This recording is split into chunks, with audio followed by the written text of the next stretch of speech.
Okay. All right. So we were talking about union. What do we mean by union? Union is very similar to intersection.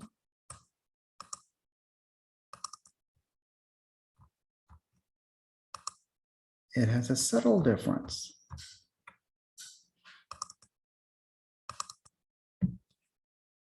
Opening, maybe I opened too many windows, but I'm not going to worry about it.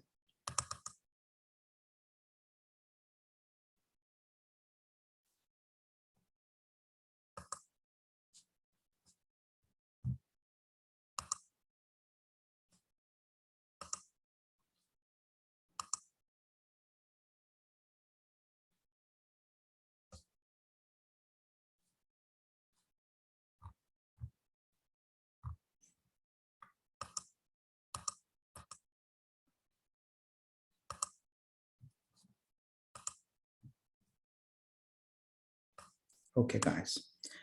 So if I have two sets, okay, I'm going to say set A. This time I'm going to take some numbers. Okay, suppose set A contains these numbers 1, 2, and 5. 1, 2, and 5 are the elements of set A. I'm using those words so that you will kind of learn to use them correctly. And let's say I have set B, and that also contains some numbers. For instance, 5, 13, and let's make it 15. Just to let you know one more thing. When you list a bunch of numbers in a set, the order doesn't matter. 5, 13, 15 is going to be same as 15, 13, and 5. Think of set as if it's a box containing certain things. Okay, so A union B. Good news is union starts with the letter U. The symbol is the same U. What's A union B? A union B is like taking all the contents of set A and all the contents of set B and putting it in a third container. So what does that mean? Well, all the contents of set A are 1, 2, and 5. All the contents of set B are 5, 13, and 15. I already have 5. I don't have to rewrite it. So I'm going to write 13. I'm going to write 15. So A union B is the set. It's also a set just like A intersection B. And we're going to compare it to A intersection. And I'm going to go back and I'll be happy to take some of your questions. A intersection B. Can somebody tell me if this is your set A and if this is your set B, what should A intersection B be? Anyone? What element is common to both sets, guys? Isn't it? 5. Thank you. So A intersection B is just 5.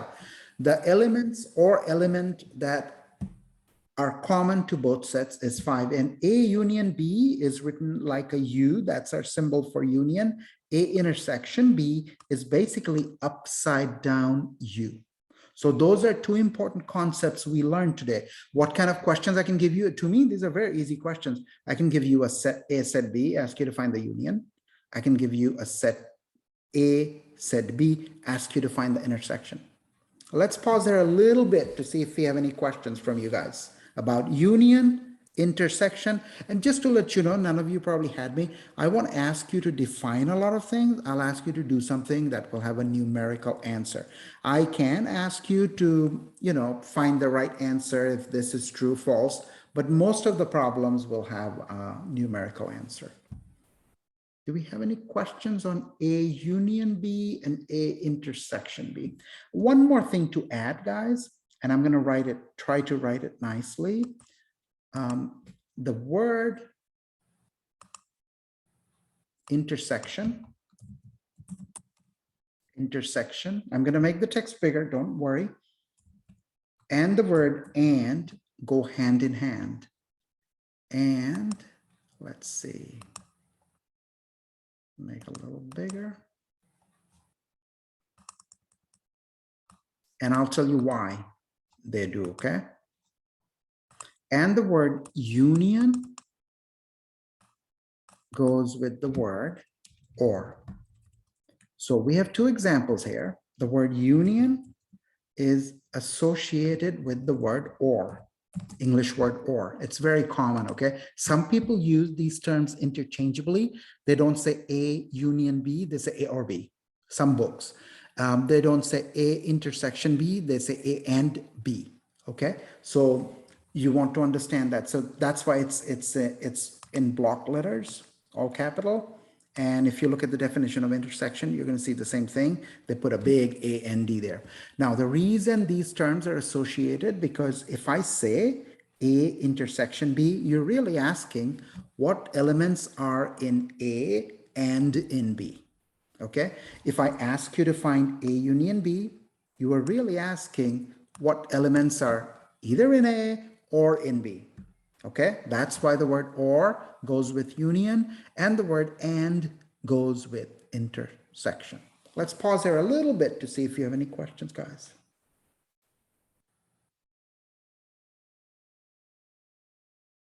Give you a couple of minutes to process, okay? A couple of minutes. It's safe for all of us.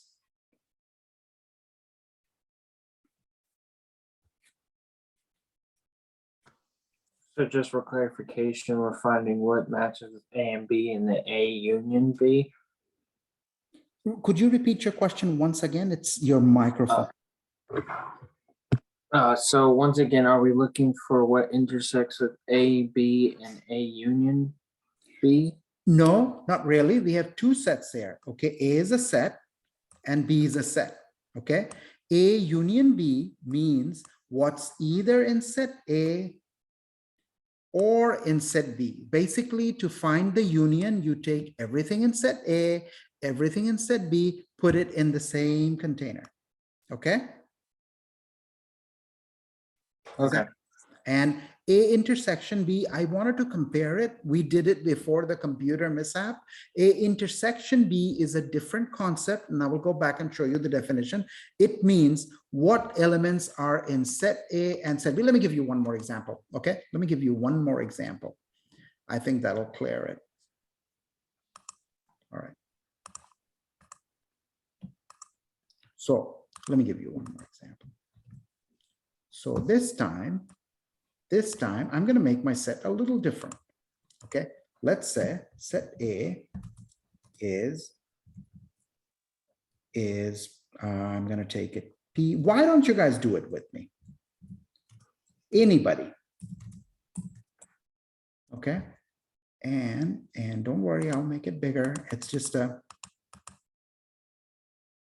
So that's the definition of set A. I defined it. It simply means set A is a set that contains the following 5 letters from the English alphabet, P, Q, R, S, T. And set B contains P, and generally we use small letter P, A, R, T. I'm just making it interesting, I guess. All right. Okay, set B contains those letters. P, it's not the word, the order doesn't matter. Again, another thing to keep in mind, the order doesn't matter. If I wrote, I'm going to write it here. If I said set B is A, P, R, T, I am talking about the same set. It doesn't matter if you arrange a deck of cards differently in your box, it's the same deck of cards. So order doesn't matter. Keep that straight. Now, who's going to pause a little bit? I'm going to get rid of this guy, the handwritten stuff, and pause a little bit. If you have a piece of paper in front of you before you answer, and there's nothing wrong with being wrong, okay? That's not what I'm concerned about. I want you to think a little bit. I want you to do 2 things for me, okay?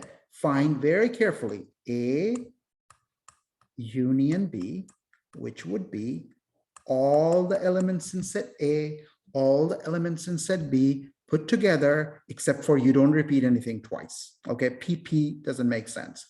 And I also want somebody else, or the same person, to find A intersection B. Do it on a piece of paper, and when you're ready, report. I will type it for you.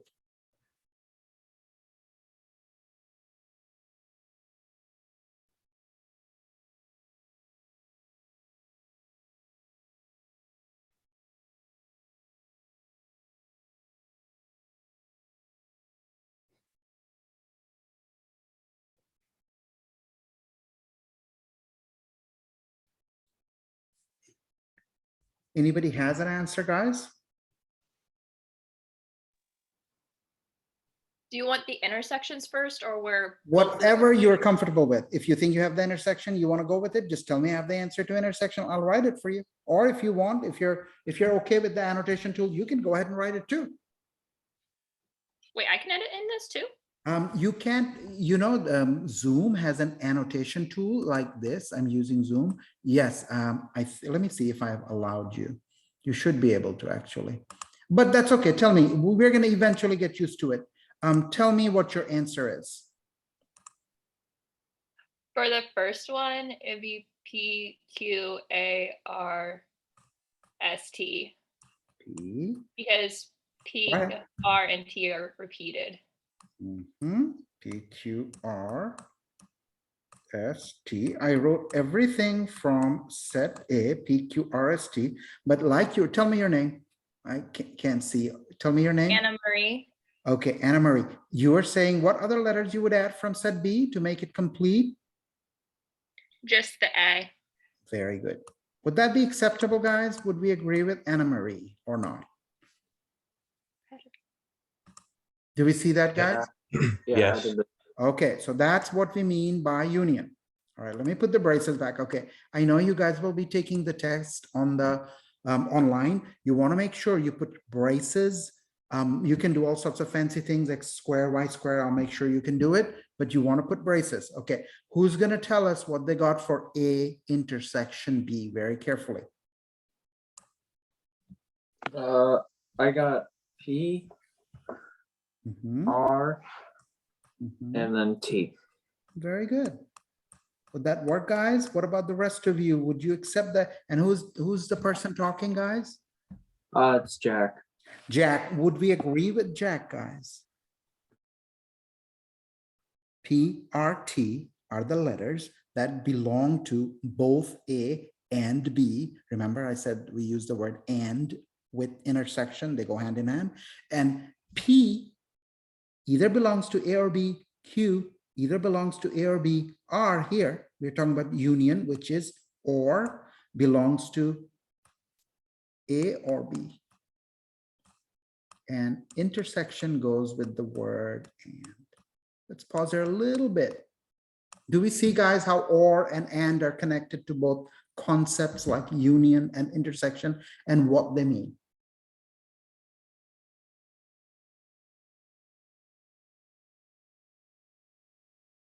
Anybody wants to say if they understand this?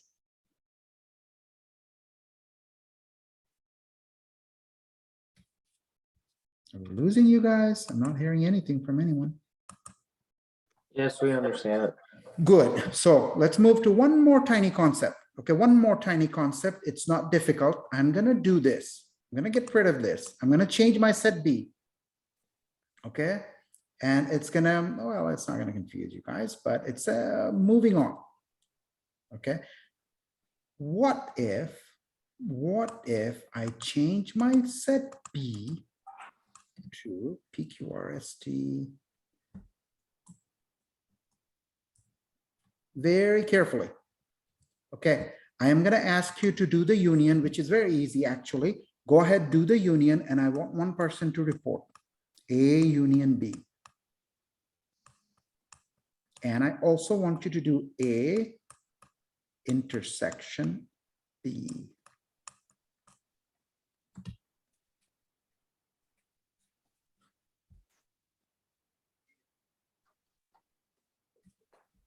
Anybody wants to tell us what he or she got for A union B?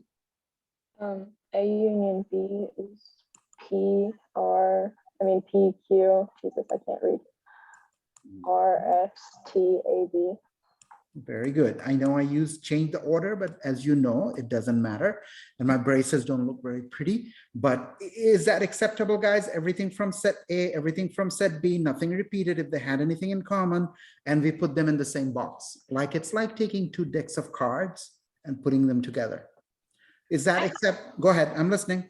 I have a question. Mhm. So we have to keep the sets together. Like we can't intermingle the sets. Like we can't put A at the beginning and B at the end. You can. There's nothing wrong with it. I wrote it neatly like this so that I can keep track in my head that I'm not repeating anything, I'm not missing anything out. You can intermingle it, the order doesn't matter. Let's write it down. When you're listing the elements of a set, order does not matter.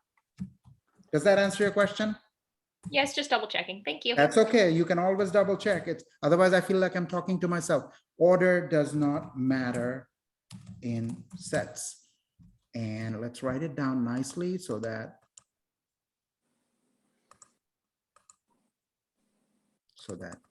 we remember that. Okay, now the hard one. Who's going to tell us what they got for A intersection B? Is there anything common between these two sets? No.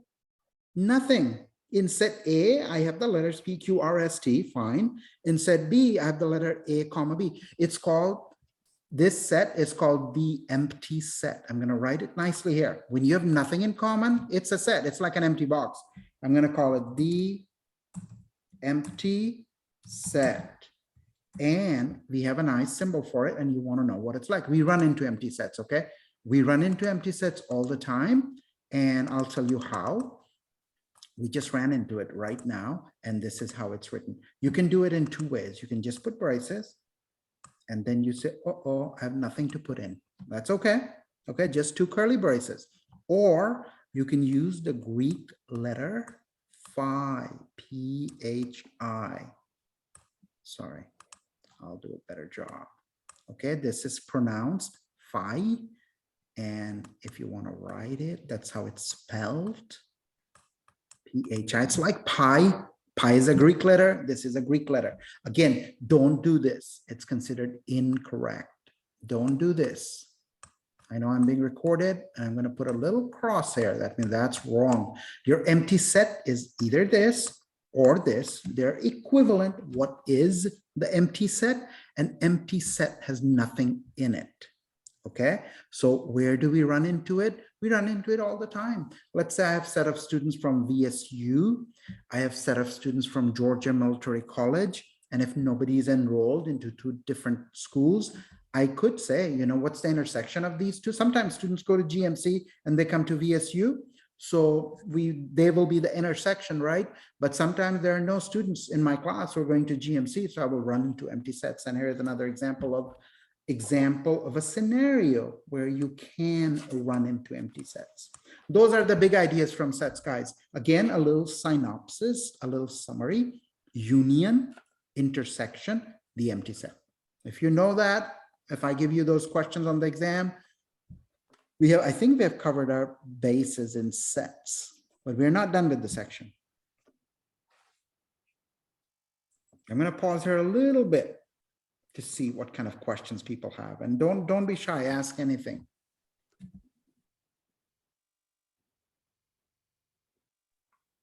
So for handwriting, let's say that like for number writing, I always like do like 100, but I put a slash through my O's, so I know it's like a 0 instead of an O.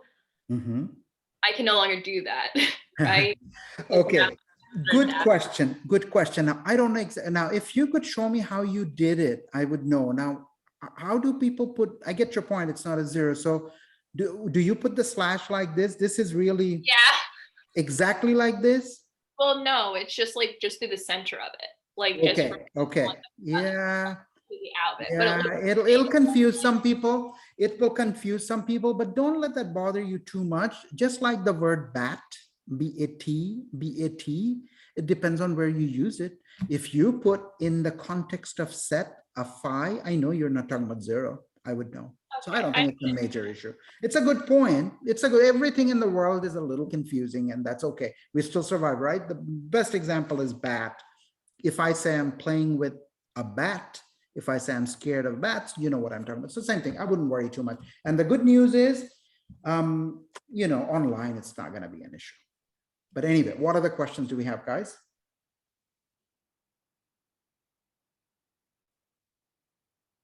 Moving on, guys.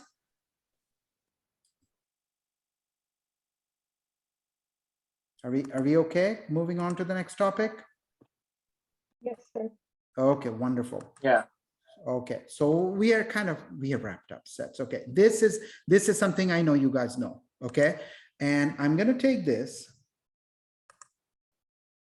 and I'm gonna get rid of this slide. I know we are being recorded, but okay, let's see what people are chatting. Okay, good. So I know some of you, it's very hard for me to keep track of texting, guys. So if you're talking to each other, that's fine. I don't see a huge problem, but I'm not following the text. I don't have a good way to see it. Okay, if you want to share something, the best thing would be, I know some of, and I'm just, by the way, guys, I'm just talking to everybody.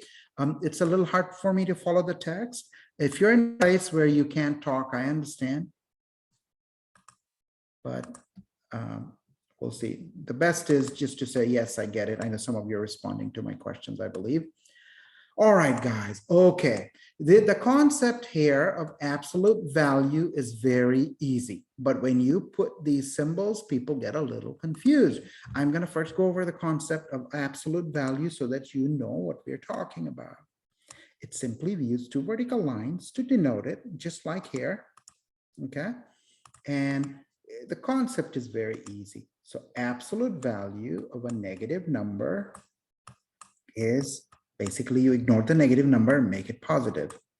Absolute value of a positive number is the positive number.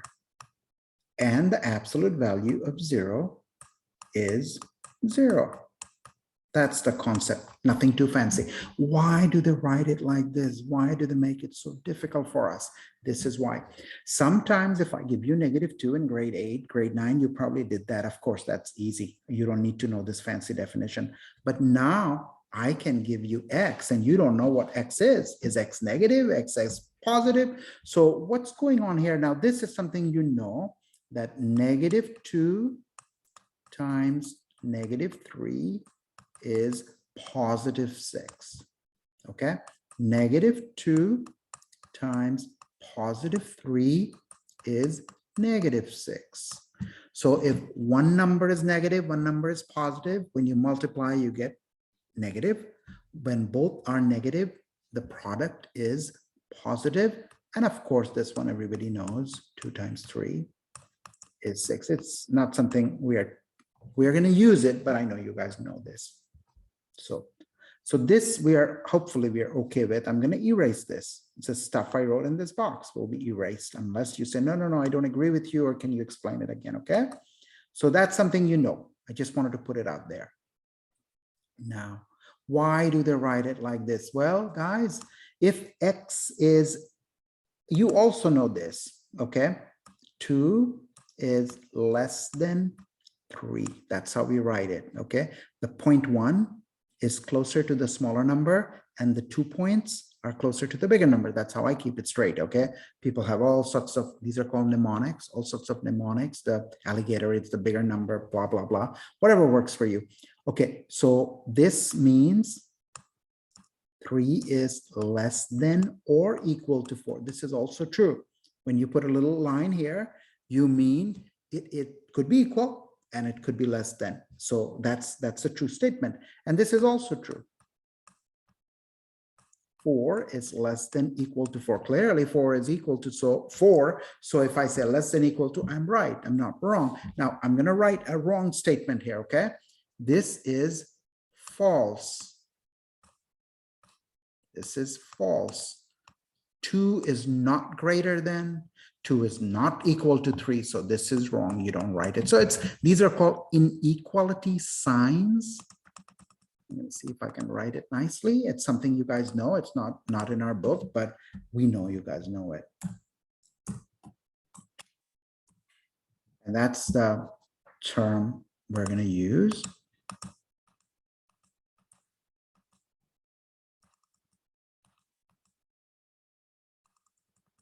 Okay, inequality sign. Okay, any question on this, guys? Inequality signs, I'm gonna pause here a little bit before we get into the final formal definition. No, it's all good. That's okay, good. Yeah, that's what I thought. So I'm gonna get rid of this. All right, so why do they make our life so miserable? Well, it's really not that bad. So what they're doing, this means not negative. X is either equal to 0 or bigger than 0. It's not negative. So that's one way of saying if X is positive or 0, you leave it alone. If I now tell you what's the absolute value of X, if X is positive or 0, you would say, well, if it's positive or 0, I'm going to leave it alone right here. We know that. But the catch is when it's negative, what happened? This is your negative, right? Less than 0 is negative. You stick an extra minus sign. Now, I know it seems a little awkward.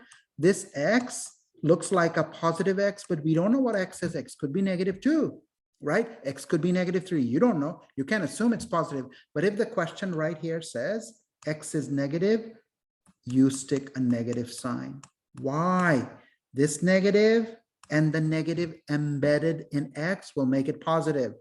So it's a little hard to understand. It's kind of what this is what they're saying.